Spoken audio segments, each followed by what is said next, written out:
What's up guys, today I'm going to be showing you guys 8 different ways to introduce your characters in films. Alright, so a lot of this goes into the writing process. So what you want to do is you want to have your character to be very interesting, and it's not a boring character when it first gets introduced. You want your audience to be hooked with him. And to do this, you want to have him, get certain philosophical beliefs and certain desires. He wants something, he needs something, and you want to establish this early on when you're introducing the characters. Alright, so number one is called the character switch, and what it is you have a crowd and your character basically walks to the front of the crowd. And to do this and make it look good is you gotta separate the character from the crowd, right? And you can do this by, either having more light or having, maybe shorter people around him in the front, right? So you see the contrast between him and the crowd. Alright, and the camera should be honestly about his height and tilting down towards the crowd. And basically make sure the extras are not overacting and they're being quiet and very subtle with the way they do. And you don't want to make it distracting, right? And also make sure that no one has like a really distracting face. Just everyone is just background characters. And also this move is used to show that your character is taking action, right? He's not passive, he's not just standing there, he's walking forward in front of everyone. Alright, next is called the background reveal, and it's worked best when it's like a surprise for the audience or your characters. So what you want to do is make sure you don't have any loud sound cues and let the visuals do the work. Pan and circle the foreground character and reveal the background character. And it helps when you frame it at the end where the foreground characters are onto the side and your new character is very dead center. So the next is called the turn in, right? So basically your audience is obviously attracted to faces, as all human beings are, right? So if you start the scene with your character not looking at the camera, people are going to be wondering what he looks like. He could be, looking outside a window, right? Or he could be talking to someone, and basically you want to have motivation, and he turns around and we see his face and he could be, engaging in another conversation.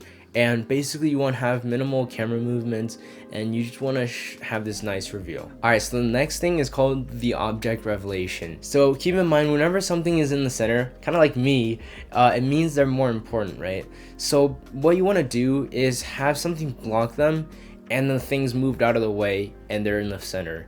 And you can do this by having them behind a door, right? Someone can open the door and they're in the center, and it could work very well if you have double doors, but it also works with normal doors. And also the door frame should frame the character, and the person opening the door needs to like kind of stand to the side and they're not the ones in the center, right?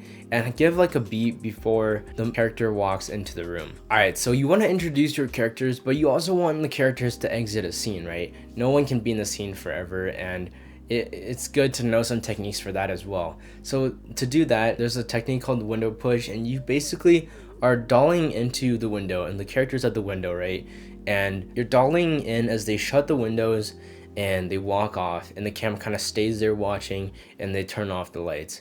And to make this good, you want to have some lights on the outside walls, like either moonlight or something like that, so it's not just pitch black once they turn off the light. And you can totally do this when someone's shutting the door and the camera kind of moves towards the door and it stops, or someone gets in a car and they drive off, and it works the same way basically. Alright, so the next is called the scene swap. So what do you want to do when there's two different conversations going on in the same location, but you don't want to be cutting, right? What you can do is in the background, one character could be leaving, and then in the foreground, a new character comes in, and you kind of like film them and rack focus on them. And what you want to do also is like make this kind of like your main character's POV, right? And basically what you want to do when the new character comes in, you kind of want to pan up to show the new character coming into the scene. Alright, so another way to show that your character is leaving is by using the pendulum pan, right? And this is more than just a normal pan. So basically your character is going to be walking by, right? And you're kind of panning, and as they get in front of the camera, you kind of push forward and then pan, right? So this shows that they're actually leaving and creates like an effect psychologically with the audience. And then once you get into the character's line of movement to stop the camera, or like stop the moving, and have your character walk off into the distance. Alright, so last but not least is the directional shift, and this technique can be used for exits and entrances. And what you want to do is start the camera tracking the characters from the side, right?